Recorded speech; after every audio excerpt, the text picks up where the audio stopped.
Hello students. तो आज हमारी टेली प्लान की 4th लेक्चर है और आज हम इसमें जानने वाले हैं कि हम लेजर्स कैसे क्रिएट करते हैं। लेजर बहुत इंपॉर्टेंट है हमारे टेली में। अगर हमने लेजर्स नहीं बनाया तो आगे जाके हमारी एक भी एंट्रीज पास नहीं होगी।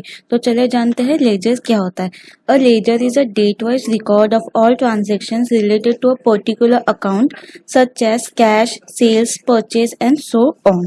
तो लेजर एक डेट वाइज रिकॉर्ड है जो एक पर्टिकुलर अकाउंट से रिलेट करता है। अकाउंट्स मतलब जो मैंने आप लोगों को पहले हमारे इंट्रोडक्शन पार्ट में बताया था, रियल अकाउंट, पर्सनल अकाउंट और नॉमिनल अकाउंट, उससे रिलेट करता है हमारा लेजर्स। तो हमारे पास अभी लेजर्स हमें क्रिएट करना है। हमारे इसमें पहले से 2 लेजर्स दिए जाते हैं, वो होता है cash and profit and loss. मैं आपको यहाँ पे बताती हूँ। देखो हम लोग यहाँ पे अल्टर में जाएंगे और यहाँ पे लेजर वाले ऑप्शन में जाएंगे। तो यहाँ पे जाने के बाद देखो cash and profit and loss ये हमारा पहले से 2 दिया गया हुआ होता है। तो हम लोग यहाँ से बाहर निकलेंगे और हम क्रिएट पे आएंगे और हम क्रिएट करेंगे हमारे 5 इंपॉर्टेंट लेजर्स जो हमेशा हमें क्रिएट करना पड़ता है। तो हम लोग कहाँ जाएंगे, यहाँ पे क्रिएट में जाएंगे। क्रिएट में जाने के बाद हम जाएंगे लेजर्स में। लेजर्स में जाने के बाद यहाँ पे पहला वाला हमारा बनेगा वो है सप्लायर का।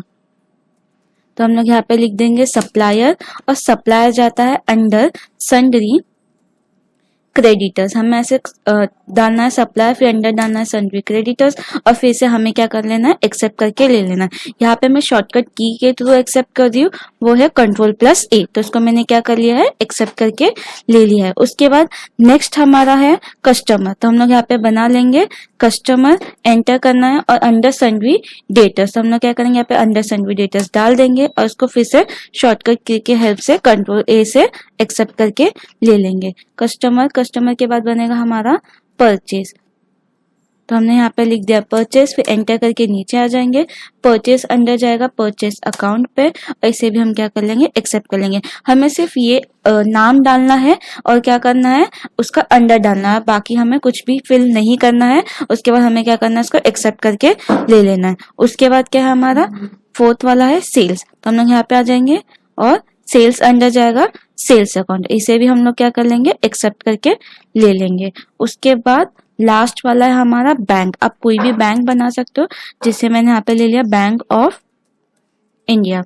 यहाँ पे ले लिया बैंक ऑफ इंडिया, एंटर करना है, अंडर बैंक जाएगा अंडर बैंक अकाउंट। और यहाँ पे हमें डायरेक्टली एक्सेप्ट नहीं करना है, हमें एंटर करके नीचे आना है। एंटर करके अगर हम नीचे आएंगे तो हम क्या करेंगे, यहाँ पे ओपनिंग बैलेंस दिख रहा है आप लोगों को, यहाँ पे हम क्या कर देंगे, अमाउंट डाल देंगे। हमें जितना भी अमाउंट डालना है यहाँ पे हम डाल सकते हैं और एंटर करेंगे। ओपनिंग बैलेंस हमेशा DR में होना चाहिए। अगर ये ऐसे CR में है तो आप क्या करोगे, यहाँ पे इसको डायरेक्टली DR टाइप करोगे तो ये चेंज हो जाएगा। आपको बस एंटर करना है, फिर इसको क्या कर लेना है, एक्सेप्ट करना है। ओपनिंग बैलेंस हमें सिर्फ और सिर्फ किस में डालना है, बैंक में डालना है। अब मेरे लेजर्स तो क्रिएट हो गए, मैं एस्केप बटन से बाहर आ जाती हूँ। अब मुझे उन्हें चेक करना है। तो हम लोग कहाँ पे जाएंगे, यहाँ पे नीचे अल्टर में, क्रिएट के नीचे जस्ट है अल्टर, वहां जाएंगे। वहां जाने के बाद हमें कहाँ जाना है, यहाँ पे लेजर्स पे जाना है, क्योंकि हम लोग ने अभी जस्ट लेजर्स क्रिएट किए। यहाँ पे चले गए तो देखो हमें यहाँ पे 7 दिखाएंगे, क्योंकि मैंने आपको पहले से बताया था कि cash and profit and loss पहले से होता है और हमने अभी 5 बनाए, वो है बैंक, कस्टमर, परचेज, सेल्स और सप्लायर। जैसे हमने बैंक में पैसे डाला था वैसे ही हम लोग कैश में भी क्या करेंगे, पैसे डाल देंगे आके। तो एंटर करना है और cash under cash in hand ही रहता है।